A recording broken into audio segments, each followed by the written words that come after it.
They are keeping you from preaching the gospel right. For theirs is the reign of the heavens. Heaven, as opposed to the heavens, is a barrier against the gospel being preached the way it is supposed to be preached. Heaven, as opposed to the heavens, is a barrier against the gospel being preached the way it is supposed to be preached. Matthew 4:17. From that time, Yahushua began to proclaim and say, "Repent, for the reign of the heavens has drawn near." The reign of the heavens? You never heard that in your churches, did you? To proclaim means to preach. To preach the gospel is to proclaim the reign of the heavens. Have you realized that you need to do that? You need to read the right translations or read the same passages in some other languages than English. The truth is, the reign of the heavens is near. In your church, there can be no such thing as the reign of the heavens. Let me repeat that. In your churches, there can be no such thing as the reign of the heavens.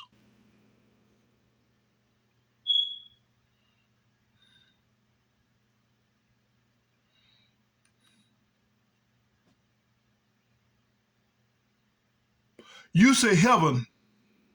The Bible says the heavens.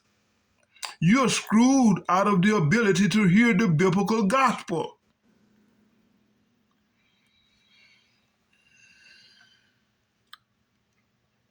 Heaven.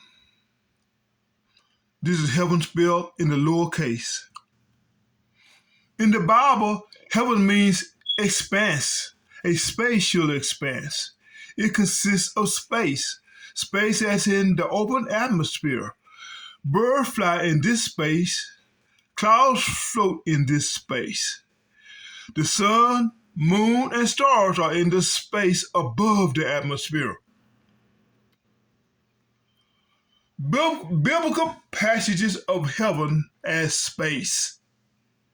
Let us define biblical words with biblical passages. And Elohim called the firmament heaven. And the evening and the morning were the second day.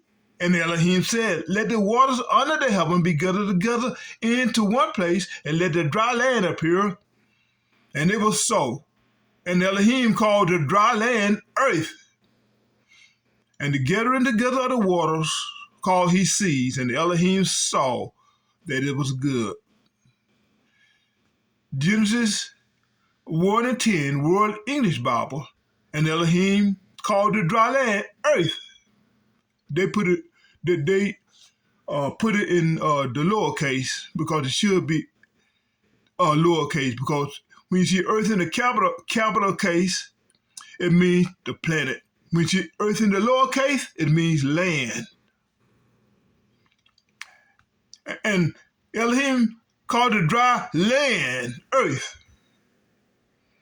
And the gathering together of the waters he called seas. And Elohim saw that it was good. The fish, LS.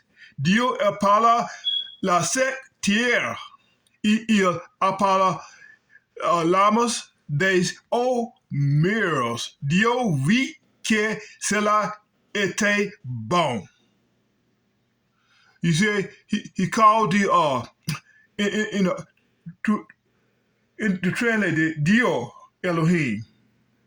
Apala called the sec is dry, terra is earth as in land or as in ground, not as a planet.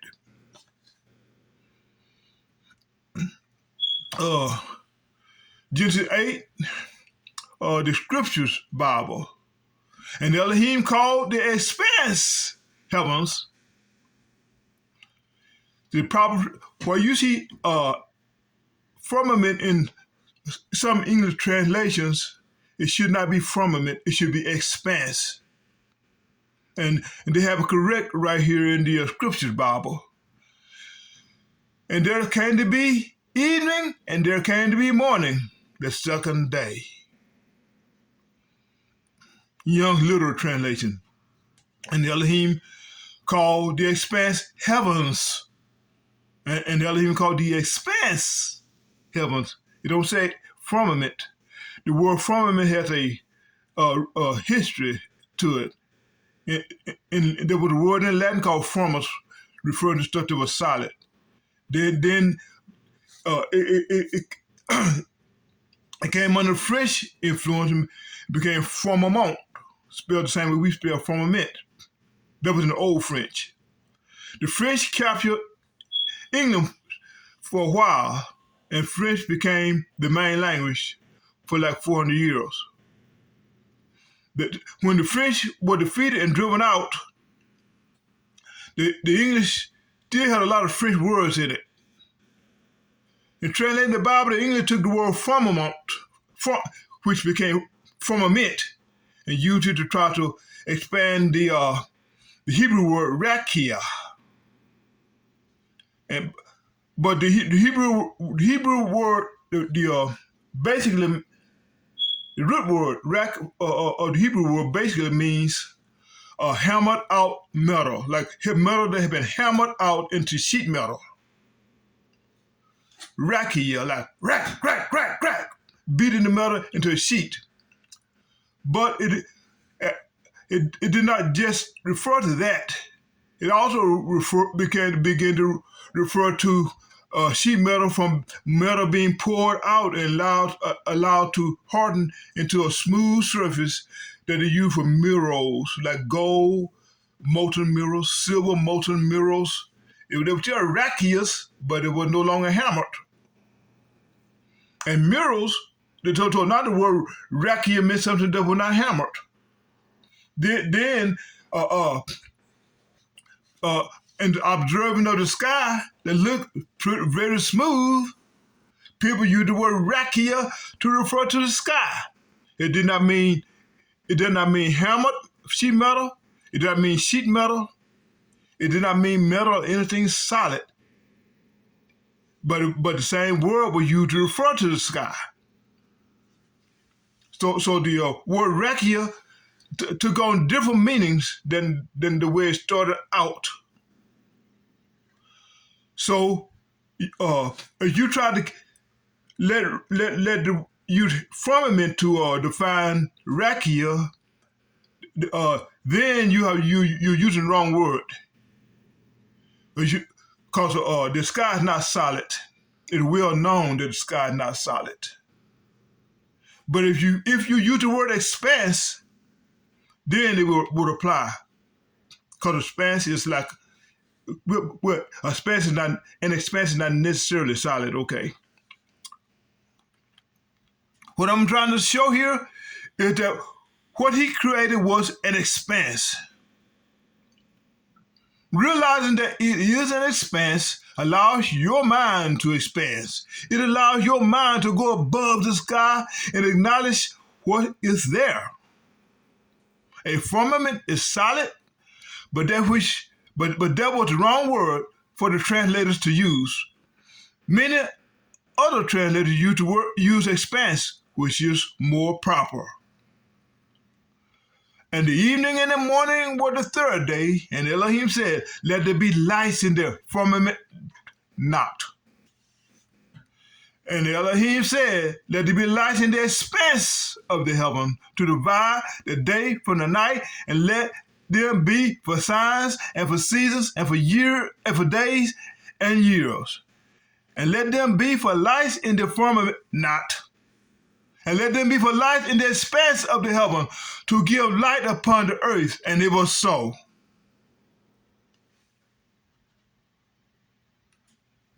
Heaven, with the uppercase, this is let me just go ahead. The word heaven, on the other hand, is given definitions by Christians.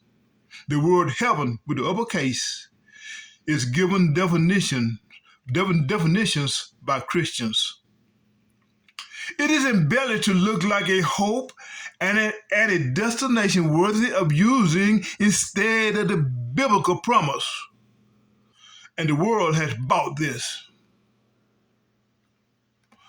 There are other errors in church doctrines, but I'm dealing with heaven versus the heavens. I need to do this so that people can see the gospel. Let's look at Matthew chapter 5 in a better translation. Scriptures Bible, TS 2009. Matthew 5, verse 1. But when he saw the crowds, he went up on a mountain, and when he was seated, his taught ones came to him. And having opened his mouth, he was teaching them, saying, Blessed are the poor in spirit, because theirs is the reign of the heavens. Blessed are those who mourn, because they shall be comforted. The KJV will say, for theirs is the kingdom of heaven. But this passage reveals that the heavens are going to be reigning. The heavens are going to be ruling in this place.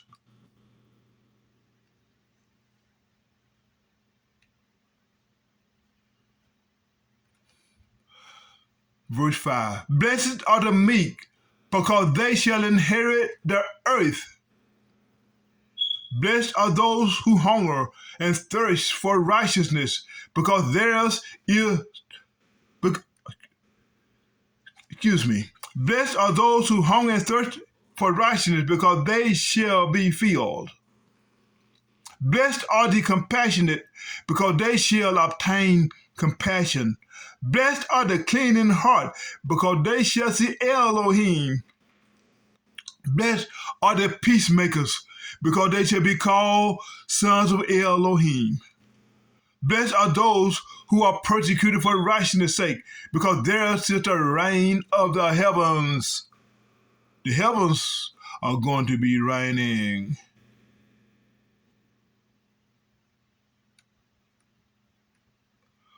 When you look above the sky, you need to be able to see more than you have been used to seeing. The KJV will say, there is the kingdom of heaven, but it should actually say, the reign of the heavens. The reign of the heavens is the heavens ruling.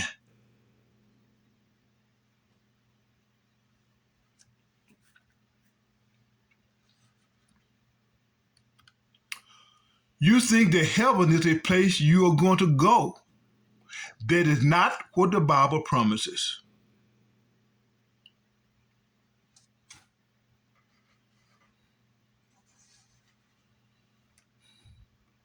Here in Luke, Jesus says, do not fear, little flock, because your Father did delight to give you the rain. That would be Luke 12:32. That means he will put his people in control. They will rule under Yahshua HaMashiach. He will be king.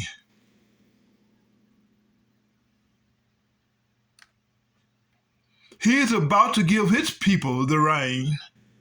That is what the gospel is. He is about to give his people the rain. That is what the gospel is. He did not say anything about heaven.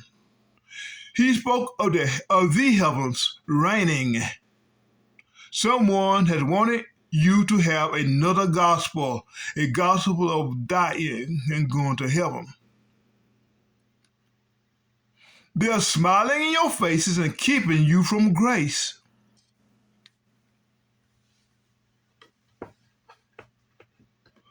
Blessed, Matthew 5:11. Blessed are you When they persecute you and falsely say every wicked word against you for my sake, rejoice and be glad, because your reward in the heavens is great. For this is the way they persecuted the prophets who were before you. 13, verse 13. You are the salt of the earth, but if the salt becomes tasteless, how shall it be seasoned? For it is no longer of any use but to be thrown out and to be trodden down by men. You are the light of the world. It is impossible for a city to be hidden on a mountain. Nor do they take a lamp and put it under a basket, but on a lampstand, and it shines on all those in the house. Let your light so shine before men that they see your good works and praise your Father who is in the heavens.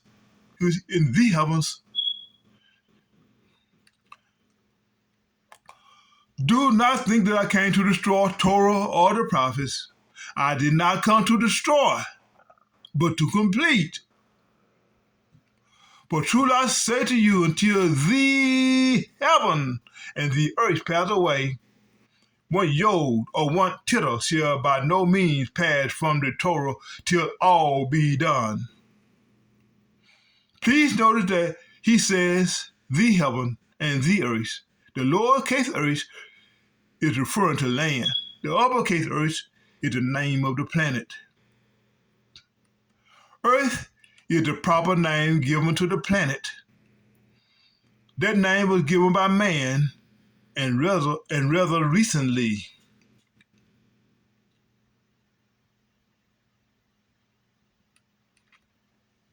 A tricky doctrine has developed, arising from people thinking that the earth lowercase means earth uppercase.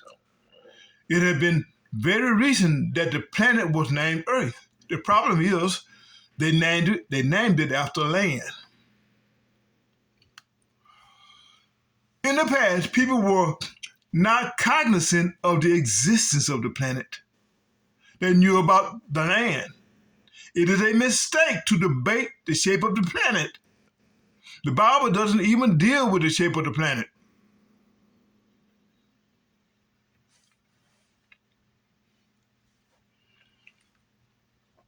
I dealt with this so I can say that the sky is not the limit.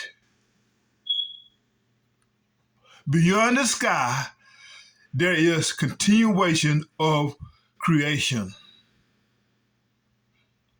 Beyond the sky, there is the continuation of the creation. How can you know what the heavens are if you do not know that the creation continues beyond the sky?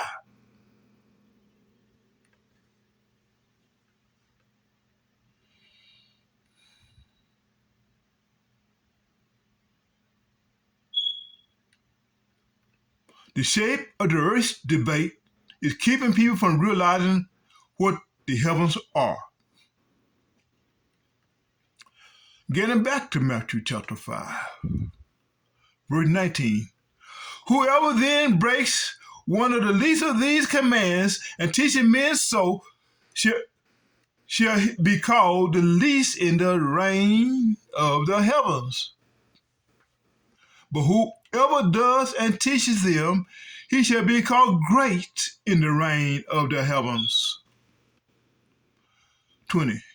For I say unto you, unless your righteousness exceed that of the scribes and Pharisees, you shall by no means enter into the reign of the heavens. 21. You heard that it was said by those of old, you shall not murder, and whoever murders shall be liable to judgment. 22. But I say to you, whoever is wroth with his brother without a cause shall be liable to judgment. And whoever shall say to his brother, Raka, shall be liable to the Sanhedrin. And whoever says, you fool, shall be liable to Gehinnom.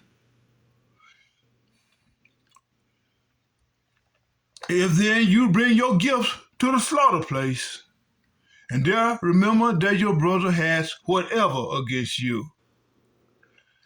When reading the King James Version, you get lost here when it say you it's when you bring your gift to the altar. You're not necessarily realizing that this is an animal sacrifice. You may be thinking it's your tithe. You may be thinking it's your offering. But it's here to if you bring your gift to the slaughter place, and there remember that your brother has whatever against you, leave your gift there before the slaughter place, and go first make peace with your brother, and then come and offer your gift. Come and offer your gift of sacrifice for your sin, so that you may be justified.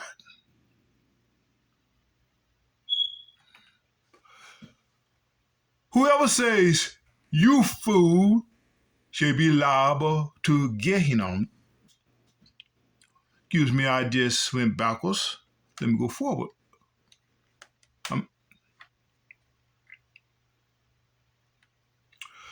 Be well minded with your opponent promptly while you are on the way with him, lest your opponent deliver you to the judge, and the judge to the officer, and you be thrown into prison. 26. Truly I say to you, you shall by no means get out of there until you have paid the last penny. You have heard that it was said by those of old, you shall not commit adultery. But I say to you that everyone looking at a woman to lust for her has committed adultery with her in his heart. 29. And if your right eye causes you to stumble, pluck it out and throw it away from you, for it is better for you that one of your members perish than that your whole body be thrown into Gehinnom. And if your right hand causes you to stumble, cut it off and throw it away from you. For it is better for you that one of your members perish than for your entire body to be thrown into Gehinnom. And it has been said, whoever puts away his wife, let him give her a certificate of divorce. But I say to you, whoever puts away his wife, except for the matter of whoring, makes her commit adultery. And whoever marries a woman that has been put away commits adultery. Again, you have heard that it was said to those of old, you shall not swear falsely, but shall perform your oath to Yahwah. But I say unto you, do not swear at all, they got vainly in the brackets, neither by the heaven, because it is Elohim's throne, nor by the earth, for it is his footstool, nor by Jerusalem, for it is the city of the great sovereign, nor by your head, because you are not able to make one hair white or black. But let your word yes be yes, and your word no be no. And what goes beyond these is from the wicked one. You have heard that it was said, an eye for an eye, and a tooth for a tooth. But I say to you, do not resist the wicked, but whoever slaps you on the right cheek, turn the other to him also. And he who wishes to sue you and take away your inner garment, let him have your outer garment as well. And whoever compels you to go 1 mile with him, go with him 2. Give to him who asks of you, and from him who wishes to borrow from you, do not turn away. You heard that it was said, you shall love your neighbor and hate your enemy. But I say to you, love your enemies, bless those cursing you, do good to those hating you, pray for those insulting you and persecuting you. So you become the sons of your Father in the heavens, because he make his sun rise on the wicked and on the good, and sends rain on the righteous and on the unrighteous. For if you love those loving you, what reward do you have? Are the tax collectors not doing the same too? Therefore be perfect, as your Father in the heavens is perfect. So where in this chapter does it say heaven? You mean like heaven that the Christians talk about, the heaven that you see in the King James Version, the heaven in the uppercase. It says heaven.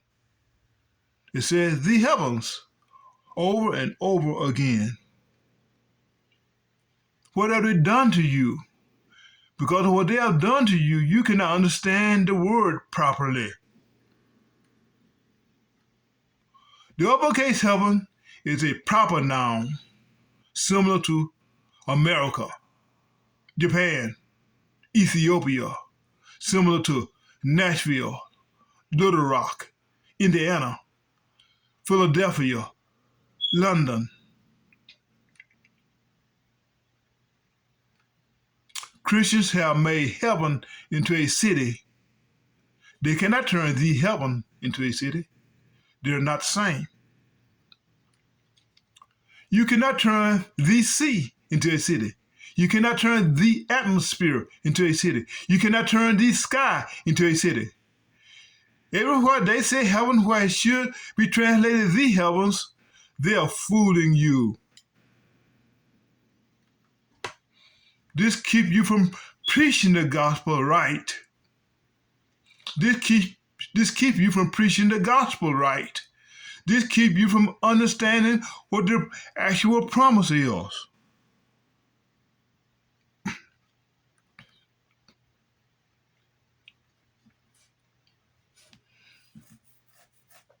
Please like and share. Please make this go viral. Everybody needs to know the truth.